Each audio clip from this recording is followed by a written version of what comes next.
So when the pandemic hit, right, digital retailing was kind of crawling along. Did you guys have a digital retailing solution in place? And if so, what kind of jump did you see in sales from it? How did you use it? Yeah, we use a company called Digital Motors. Before that, we were with Roadster for years and years. We were one of the first guys to get on the Roadster program. I think it's a great tool. Both of them are great tools. Did it increase our digital retailing? No.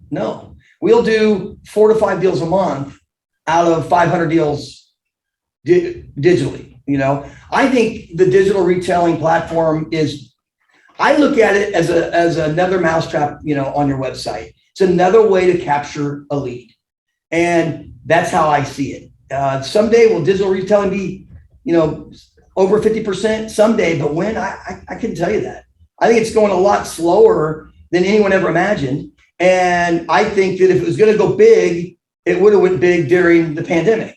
And I mean, don't get me wrong, a lot of the digital retailing companies have done very, very well because a lot of manufacturers are really pushing it, saying, hey, we need to get into this. But, I've been in it for almost 8 years. And it's a good tool to have. It's nice for a customer who knows to go that direction, but we don't have very many people doing it. Yeah. It's almost what's your take on that, by the way?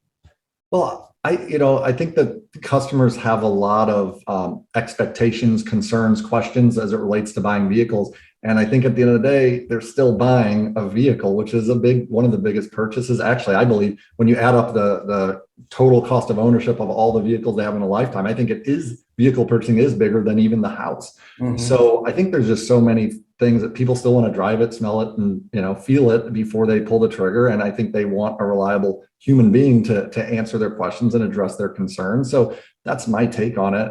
Do you feel the same way? 100% the same way. Yeah. Now that being said, and I mean, you can see, look what Carvana's recent ads are all about, right? They're all about Susan, the customer service person who's helping, so of course, why wouldn't they go that way, knowing that that's their biggest gap and their biggest challenge, I think. One of them. Real quick, if that's the only way you have to sell a car, they're going to go that direction, right? Doesn't mean they want to though, right? They just want that car. Mm-hmm. Good point.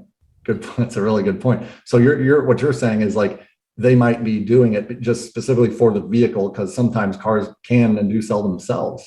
Right. And so what happens when you add the person and then the relationship and the dealership service in the mix? I mean, I don't know how anyone could ever end that.